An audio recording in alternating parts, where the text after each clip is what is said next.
You're listening to an Airwave Media podcast.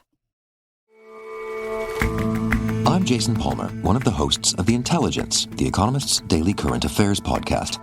The Economist's award-winning shows make sense of what matters, from our special series on China's president to our weekly podcasts on business, technology, and American politics. Our journalists provide fair, in-depth reporting on the events shaping the world. To get the annual plan for less than $2.50 per month, search for Economist Podcasts Plus to start listening today. With Lucky Land Slots, you can get lucky just about anywhere. Dearly beloved, we are gathered here today to... Has anyone seen the bride and groom? Sorry, we're here. We were getting lucky in the limo and we lost track of time. No, Lucky Land Casino, with cash prizes that add up quicker than a guest registry. In that case, I pronounce you lucky. Play for free at LuckyLandSlots.com. Daily bonuses are waiting. No purchase necessary. Void where prohibited by law. 18+. Terms and conditions apply. See website for details.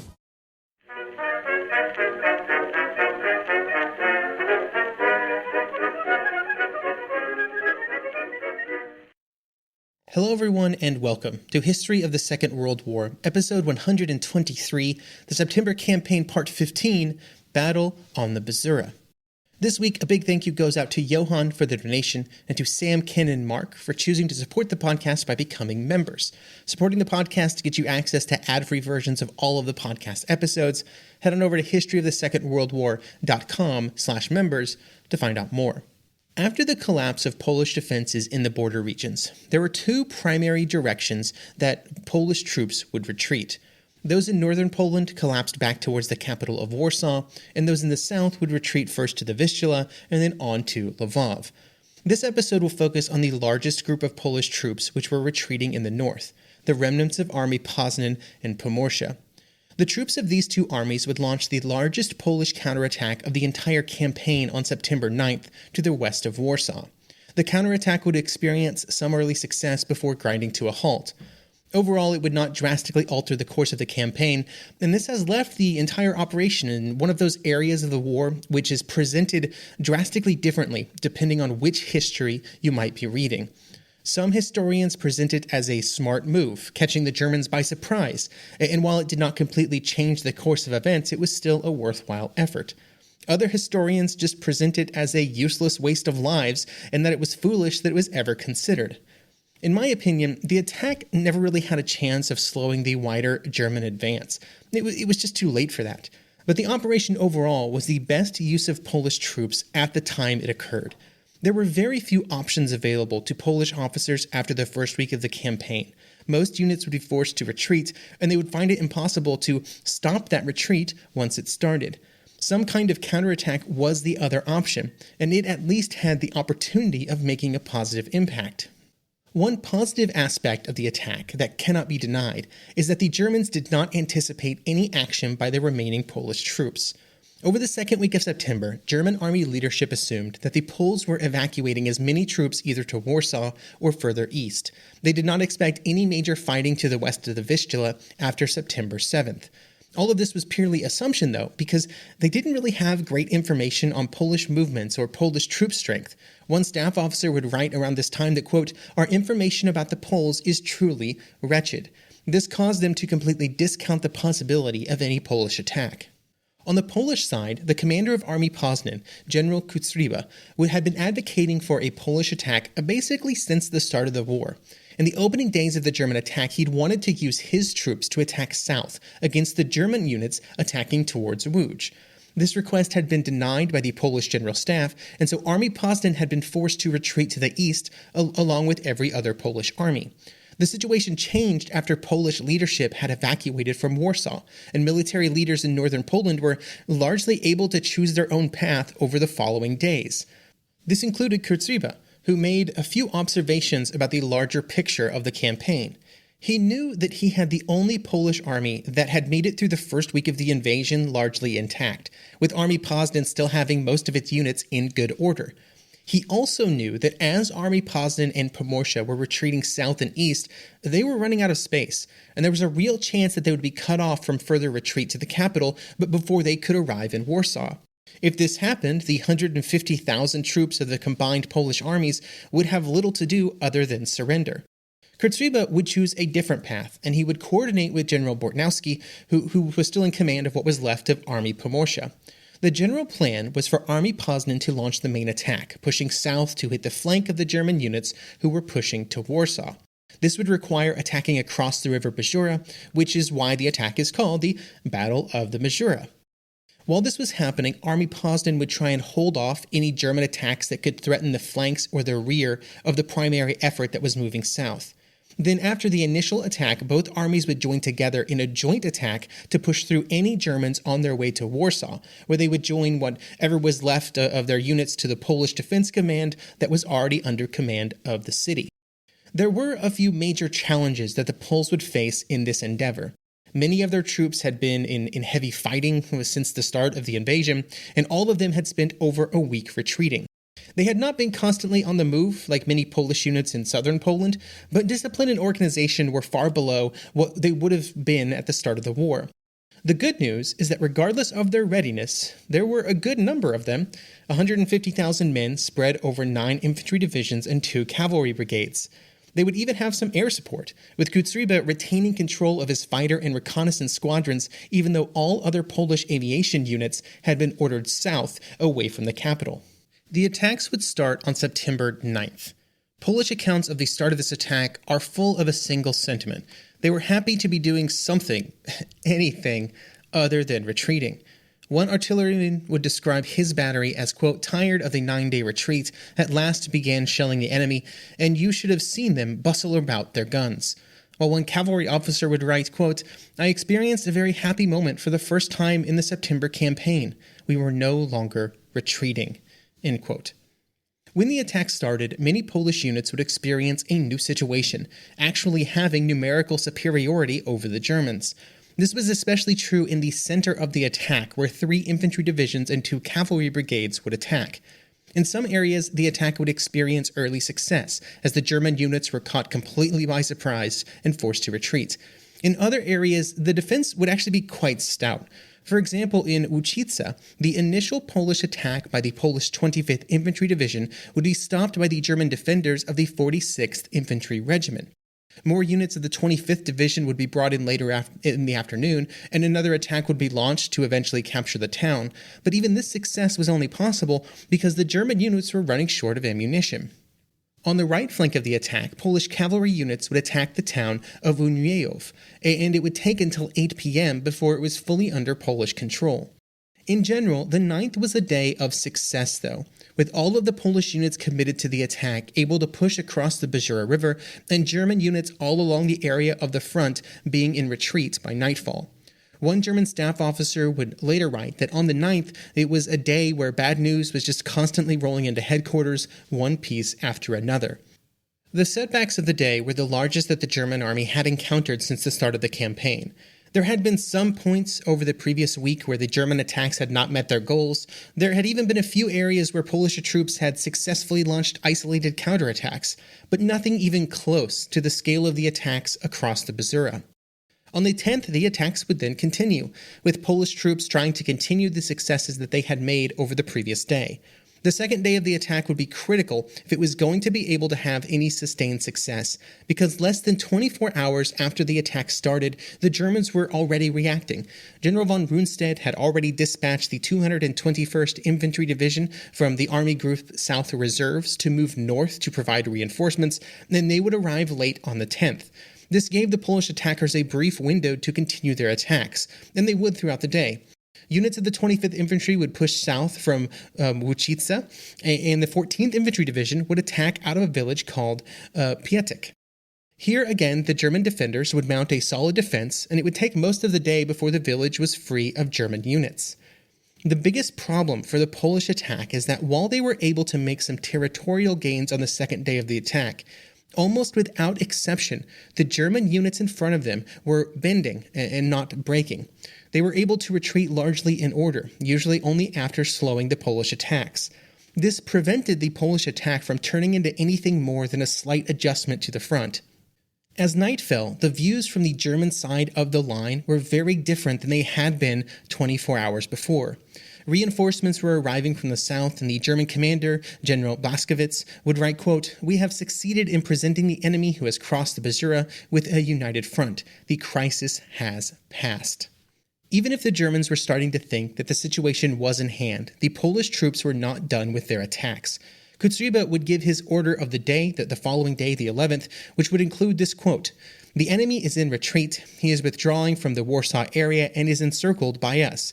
In his rear, our fellow countrymen form rebellious gangs, revolt throughout the Poznan region, forward to total victory." End quote. On September 11th, the Polish efforts would be redoubled with the addition of multiple divisions from Army Pomorze. 2 infantry divisions from the army would attack across the Bzura River near Ławicz and then attempt to continue south. But just south of the river, they would run into the German 10th Infantry Division, which would be able to stop the Polish advance. All along the front of the attack, Polish attacks began to run into German units that were being pushed forward to stop them. Blaskowitz would also begin to target specific areas of the front with counterattacks, with the German 17th Infantry Division pushing back the Polish 17th Infantry Division out of Ozorków. September 11th would also see the German units on the other side of Army Pomorze come into play, with attacks against the western side of Army Pomorze threatening the Bzura attacks, which were pushing south. One of the reasons for the limited German response on September 11th was the general lack of mobile troops under Blaskowitz's command. Most of the armored and motorized units were committed to attacks towards Warsaw, and the German generals did not want to distract them from that effort.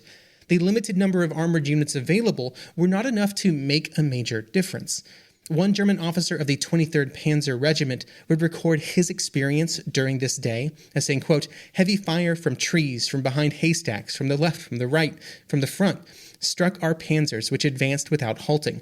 A murderous duel between our panzer and Polish anti-tank guns began. A Polish anti-tank gun situated behind the corner of a house was particularly dangerous. Even though one crew after another was killed as a result of our panzer's machine gun fire, again and again Polish soldiers jumped out of the house to man the gun. The last man to shoot and die at the gun was a Polish lieutenant." End quote. Overall, on September 11th, the Polish troops had still been able to make some headway in their attacks. They had captured a bit more territory and a few more villages, but resistance was clearly stiffening.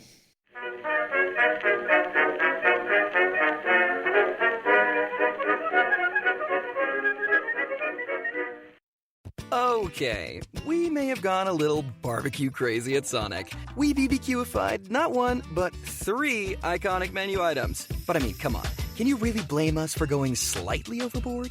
When you add smoked pulled pork and tangy cherrywood smoke sauce to a melty cheeseburger, a brioche-topped barbecue sandwich, and crispy, cheesy tachos, you'd be crazy not to go crazy.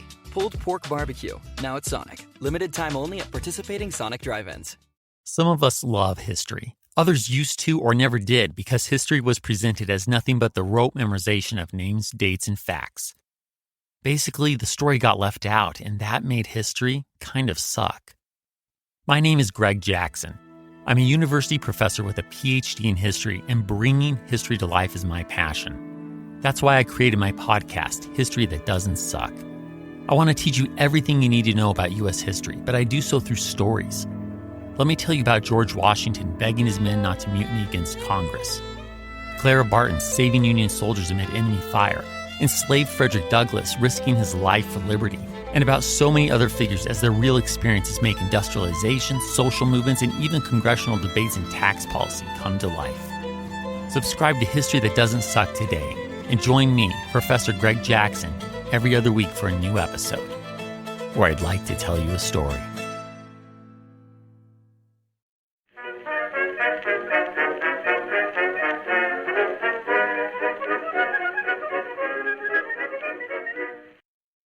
Even before any major German counterattack occurred, the Luftwaffe would shift its focus from other areas of the front to the Polish troops near the Bzura. German fighters and bombers would begin to focus their efforts on attacking Polish troop movements behind the line, with these air attacks accelerating as the Polish units began to retreat from some of their gains made over the previous days. There were still a few Polish fighter squadrons flying over the attacks, and on the 12th they would be able to shoot down 2 German HE-111 bombers, but this was just a small fraction of the German aircraft that were active over the front. Kostreba would write, quote, "Every movement, every grouping, all of the routes of advance were subjected to a pounding from the air. Hell on earth had begun. The bridges were destroyed, the fords jammed, the columns waiting to cross destroyed by bombs." End quote. Polish attacks continued, though, but gains were becoming very costly. One attack by the 4th Infantry Division and the Cavalry Brigade would make very little headway after a full day of attacking the German 10th Infantry Division. The general slowdown of Polish advances and how costly any additional gains were becoming would push Kostreba to move to the final phase of the attack. Over the following days, instead of continuing to push south, the Polish units would begin to push east, which would allow them to approach Warsaw from the west. Reaching the capital was not a sure thing, and if they were to reach Warsaw, they would have to make their way through a very narrow area south of the Vistula, which would require moving through the Campinos forest. The Germans were not going to make this movement easy, though. The Luftwaffe would only increase its strength over the front, and on September 13th, additional German reinforcements, including armored and motorized units, would begin to arrive. When these units began to arrive, the German troops started their counterattack. The exact nature of this counterattack was different depending on where you were on the front. The general plan was simply to push the Polish units back from the gains they had made over the previous days. In some areas, the attack began as early as September 13th, but in others, it would have to wait several more days. The differences were generally dictated by specifically when specific reinforcements arrived. The two most important units were the 1st and 4th Panzer Divisions, which were diverted from other efforts specifically to deal with the new situation that had developed around the Bzura. While they were waiting for newly arriving units to position themselves for the counterattack effort, the German commanders also had to contend with the slight bit of confusion caused by units around the Bzura operation being from different army groups. Those on the northern side of the river were attached to Army Group North. Those on the south were Army Group South. Now, the German army groups were generally better at coordinating than the Polish armies had been, but such an arrangement always introduces some additional friction. The Polish units needed anything to give them even a slight advantage, though, because their time was running out by the hour. The German efforts would quickly cut off the possibility of a Polish retreat to Warsaw, leaving them fully surrounded. After September 14th and over the next few days, there was a general trend of Polish units losing ground as they tried to push east. There were some successes, even if they were fleeting. For example, there would be a stout defense against Panzer Regiment 35, which would cause the German regiment to lose a quarter of its tanks. But these types of defensive successes, even if, they were very good, were not what the Polish units needed. They needed offensive successes as they were pushing east. The Polish breakout attempts would come to a crescendo on the night of September 18th. During the night, most of the remaining Polish troops in the Bzura pocket attacked to the east in a final attempt to make it to the Campinos forest. The forest was not large, less than 400 square kilometers, and it was not going to be easy for any army to move through it. It was an area between the Vistula and the Bzura rivers that was full of marshes and waterways and broken ground. But some units would be able to make it to the forest, and some would not. And they would either be forced to surrender or continue a hopeless resistance the next day. One German officer would write that, quote, "They're probably determined to give up their lives, but not their honor. We cannot deny them our admiration," end quote. But any resistance by September 19th for any units that were not actively pushing towards Warsaw was a hopeless effort that was eventually going to end. Other units would be able to stick together long enough to make it to the cover of the forest, but then some of them would not be able to hold it together once they got there. One Polish officer would write in a diary that the situation in his unit could be described as, quote, "utter confusion among the men, dejection, tiredness," end quote. The high estimates are that 50,000 Polish troops would make it to the forest, but far less would make it out the other side and to Warsaw. Kostreba and several of his officers would make it through with various units, but they were the lucky ones. Bortnowski and many of his troops would make it to the forest only to be captured by German units over the following days. The exact number of Polish troops that died, were captured, or escaped the German encirclement is difficult to determine.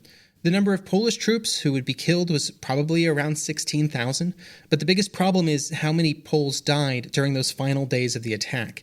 The exact number captured by the Germans is equally fuzzy. The German estimates, which is about all we have to go on, put the number at around 120,000 or maybe even higher. The German casualties were much lower, with the 8th Army suffering the greatest number at around 9,000, with only about 2,000 of those being killed. The vast majority of these German casualties came during the early days of the fighting when they were caught off guard by the Polish counterattack, while most of the Polish casualties came on the other side of the counterattack in the final days as the German Weiss began to squeeze them and eventually overrun their positions. So keeping in mind those numbers, how can we evaluate the Polish counterattack? At the start of this attack, I mentioned that the Polish attack did not completely reshape the course of the campaign that was happening around it. But that doesn't mean it was not successful. It would draw the attention of 19 German divisions at a time when, in other areas of Poland, the biggest problem that many German units had was how far they could march in a day. The Bzura counterattack would also be one of the most successful Allied counterattacks up until really some point in the North Africa campaign in 1941. Although that comparison probably says a lot more about the events of 1940 than maybe the events in Poland in 1939. The casualty figures were massive, but there were no other options for the Polish units that found themselves trapped to the west of Warsaw after the first week of September. Those involved in the fighting would have their own evaluation. Kutsriba would later write that the attack could have achieved more if things had fallen a bit differently, and that it, quote, could have been won by us, or at any rate ought not to have been lost so bloodily, end quote. In German evaluations of the fighting, they believed that if it had occurred a few days earlier, the results could have been very detrimental to their advance on the capital. Just a few days earlier, and it would have been more difficult to concentrate all of their reinforcements against the 9 Polish divisions on the Bzura that the Germans would be able to sort of concentrate after September 9th. Overall, I think given the state of the Polish military by September 9th, and especially after that date, and its inability to even slow the German advance on many areas of the front, even the ability of the Bzura attack to buy a few days' time for Warsaw is almost a triumph. It at least caused the Germans to have to react to Polish actions. I hope you will join me next episode, in which we will continue to cover the German advance on the Polish capital.